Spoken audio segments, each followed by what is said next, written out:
क्या ये वायरस फिर से लॉकडाउन कराएगा?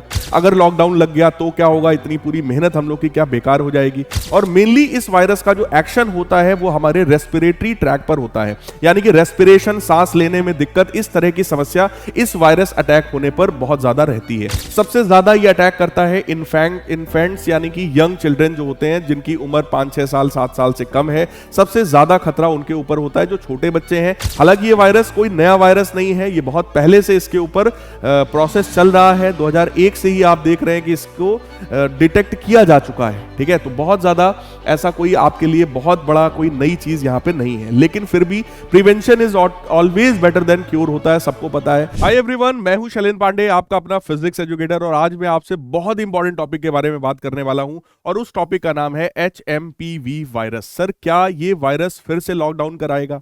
सर, क्या बोर्ड एग्जामिनेशन पोस्टपोन हो जाएगा? या sir classes sir purely online होने वाली हैं? क्या सर स्कूल बंद हो जाएगा? ऐसे बहुत सारे डाउट्स हैं जो आप सभी लोगों ने पूछे मुझसे, मेरे पर्सनल इंस्टा पर और टेलीग्राम पर, सब जगह पर बच्चों के यही क्वेश्चंस हैं कि सर अब क्या करना है, कैसे हम लोग आगे की पढ़ाई कंटिन्यू करेंगे, अगर लॉकडाउन लग गया तो क्या होगा, इतनी पूरी मेहनत हम लोग की क्या बेकार हो जाएगी? तो मैं आज इसी चीज पर आपसे डिटेल में डिस्कस करूंगा। देखो, किसी भी दुश्मन के बारे में समझने, मतलब उससे लड़ने से पहले हमें उसके बारे में पहले समझ लेना चाहिए कि वो कौन है, वो क्या है, कहां से आया है। तो आ जाओ, पहले 1 मिनट के अंदर में हम लोग इस चीज को समझते हैं कि जो वायरस है, ये वायरस आखिर क्या है। देखो, इस वायरस का नाम है ह्यूमन मेटा न्यूमो वायरस, यानी कि ह्यूमन मेटा न्यूमो वायरस, ये इसका फुल फॉर्म है। ये वायरस ऐसा नहीं है कि अभी ही हम लोग को पता चला है, ये 2001 से चल रहा है। यानी कि इस वायरस को सबसे पहले 2001 में डच रिसर्चर्स थे जिन्होंने चिल्ड्रंस के ऊपर इसको आइडेंटिफाई किया था। और मेनली इस वायरस का जो एक्शन होता है वो हमारे रेस्पिरेटरी ट्रैक पर होता है, यानी कि रेस्पिरेशन, सांस लेने में दिक्कत, इस तरह की समस्या इस वायरस अटैक होने पर बहुत ज्यादा रहती है। इसके थोड़ी सी और हिस्ट्री वाले पार्ट पर हम लोग चलते हैं। तो although it was discovered in 2001, study shows that HMPV has been causing infections in humans for at least 50 years. यानी कि 2001 में देखा गया, लेकिन फिर भी हमारी रिसर्च ये मानती है कि लगभग 50 साल से इस वायरस का इफेक्ट हमारी बॉडीज पर कहीं ना कहीं डायरेक्टली इनडायरेक्टली आ रहा है। ठीक है, इसका कुछ ना कुछ डायग्नोसिस किया जा रहा है। कह रहे हैं रिसर्च का इंपैक्ट क्या है? The discovery highlighted the role of the previously unidentified pathogens in human respiratory infections. यानी जिस तरह से एक्शन कोरोना वायरस का था, बिल्कुल कुछ वैसा ही इसका भी एक्शन है, क्योंकि वो भी रेस्पिरेटरी ट्रैक पर सबसे ज्यादा एक्शन कर रहा था, सांस लेने में लोगों को दिक्कत होने लगी थी। कुछ वैसा ही इंपैक्ट इसका भी है। यानी कि ये अगर वायरस किसी के ऊपर अटैक करता है तो उसको भी सांस में लेने में प्रॉब्लम हो सकती है। ठीक है, कंजेशन टाइप का उसको फील हो सकता है। अब बात आई, सर अगर ऐसा कुछ भी होता है तो उसके सिम्टम्स क्या होंगे? एक बार आइए इस सिम्टम्स को समझते हैं। कॉमन सिम्टम्स हैं कि कफ हो सकता है, नेजल कंजेशन हो सकता है, यानी कि थोड़ा सा भारी हो जाए, है ना, रनी नोज हो सकती है, फीवर हो सकता है, सोर थ्रोट हो सकता है, शॉर्टनेस ऑफ ब्रीथ, आपकी सांस फूलने लग सकती है, वीजिंग जैसे ऐसे कोई इफेक्ट आपको देखने को मिल सकते हैं। सीवियर सिम्टम्स में अगर आ जाए कि अगर किसी को बहुत ही क्रॉनिक अटैक हुआ है तब क्या होगा, तो ऐसे में भाई डिफिकल्टी इन ब्रीदिंग होगा, रेस्पिरेटरी फेल्योर हो जाता है। ठीक है, और जनरली ऐसा फेल्योर तब होता है जब कोई इम्यूनो कंप्रोमाइज्ड और हाई रिस्क पेशेंट्स होते हैं, यानी कि जिनको ऑलरेडी पहले से कुछ प्रॉब्लम है। ठीक है, उनका इम्यून सिस्टम काफी ज्यादा वीक है। ठीक है, एड्स टाइप की कोई बीमारी हो सकती है। ठीक है, कहने का मतलब क्या है कि यहां पर न्यूमोनिया हो सकता है, मतलब इस तरह का अगर कोई ऐसा सीरियस पेशेंट पहले से है तो उसके ऊपर इस वायरस का जब अटैक होता है तो उसके लिए प्रॉब्लम्स थोड़ी सी ज्यादा सीवियर हो जाती हैं। ठीक है, फिर बात आई, सर ये किसको सबसे ज्यादा अटैक करता है? क्या हम लोग इसमें सर सेफ हैं, या सबसे ज्यादा अटैक करने के चांसेस सर हम लोग के लिए ही हैं इस पर? ठीक है, तो देखो बेटा, सबसे ज्यादा ये अटैक करता है इन्फेंट्स यानी कि यंग चिल्ड्रन जो होते हैं, जिनकी उम्र 5-6 साल 7 साल से कम है। सबसे ज्यादा खतरा उनके ऊपर होता है जो छोटे बच्चे हैं, या फिर जो बूढ़े बुजुर्ग एकदम हैं, उनको सबसे ज्यादा प्रॉब्लम है। ठीक है, जो थोड़ा सा मिडिल एज में है, आप हुए, हम हुए, जो थोड़ा यंग है, जिनकी इम्यूनिटी थोड़ी स्ट्रांग है, वो कंपैरेटिवली सेफर फील्ड में है ना, सेफर साइड में है। तो इन्फेंट्स एंड यंग चिल्ड्रन के लिए that leading cause of bronchitis and pneumonia. Elderly individuals में ड्यू टू वीकेंड इम्यूनिटी, जिसकी इम्यूनिटी वीक हो गई है, उनको भी ये हो सकता है, किसी भी एज ग्रुप में हो।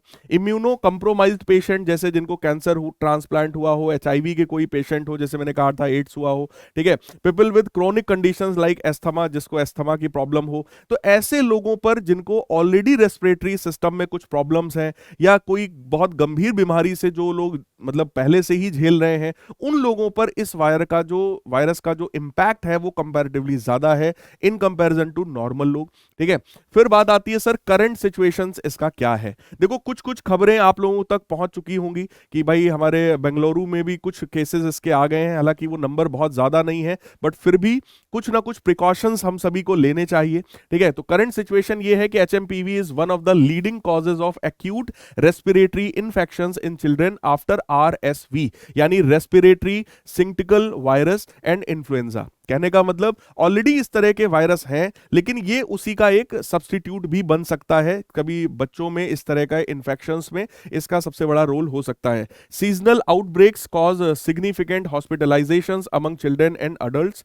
Recent study indicate under-reporting and misdiagnosis of HMPV as other respiratory disease। यानी कि कई बार ऐसा भी देखा जा रहा है कि भाई या तो लोगों को हुआ, उन्हें पता नहीं चला, उन्होंने इस चीज का कहीं पर भी किसी डॉक्टर को नहीं दिखाया, है ना, या फिर दूसरा जब डॉक्टर ने देखा तो उसने उसका सही से ट्रीटमेंट नहीं किया, उसने दूसरा वायरस समझकर उसकी दवाई वहां पर चला दिया। तो इस तरह की प्रॉब्लम्स हो जाती हैं जब कोई वायरस, एक नए टाइप का वायरस आता है, जब डॉक्टर उसको आइडेंटिफाई नहीं कर पा रहा है।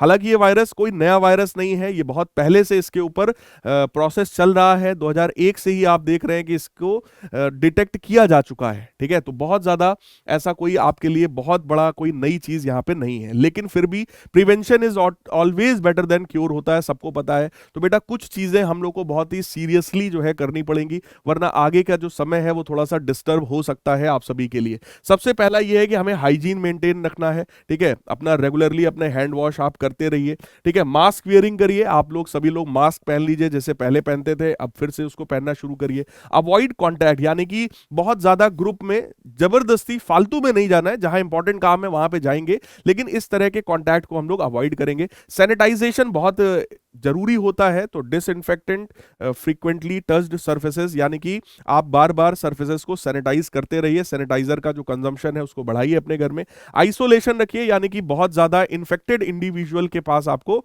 जाने की जरूरत नहीं है अगर पता चलता है तो। इम्यूनिटी डेवलपमेंट, यानी कि खुद की इम्यूनिटी को बूस्ट करने की कोशिश करिए। ऐसी चीजें खाइए जिससे आपका इम्यूनिटी जो है कंपैरेटिवली बेटर कंडीशंस में जा सके। बाकी बेटा देखो, अब एक सबसे बड़ा क्वेश्चन जो हमारे सारे बच्चों के लिए, कुछ बच्चे बहुत खुश भी हैं कि सर एचएमपीवी का मतलब हो गया कि हाँ मैं फिर से वापस आ गया, राइट। तो क्या ये कोरोना सर फिर से आया है, क्या हमारे बोर्ड एग्जामिनेशन कैंसिल हो जाएंगे, क्या हम अगले 3-4 साल तक फिर से वही मौज मारेंगे सर, 2 साल 1 साल तक, है ना। तो देखो बेटा, बोर्ड एग्जाम के कैंसिल होने का कोई भी ऐसा ऑफिशियल न्यूज हमारे पास नहीं है कि बोर्ड एग्जाम कैंसिल हो जाएगा। हाँ, अगर ये वायरस बहुत तेजी से फैला तो चांसेस थोड़े मोड़े हो सकते हैं, बट ऐसा मैं आपको बताऊं क्योंकि गवर्नमेंट इस बार पहले से वेल प्रिपेयर्ड है। ठीक है, कोरोना ने जो झटका दिया है उस झटके से लोग पहले से आगाह कर चुके हैं, मतलब सबको पता है कि अब हमें क्या करना है, कैसे चीजों को हैंडल करना है। तो इसके चांसेस मैं अपनी बुद्धि से अगर बताऊं, अपने बुद्धि विवेक से बताऊं तो बहुत कम है।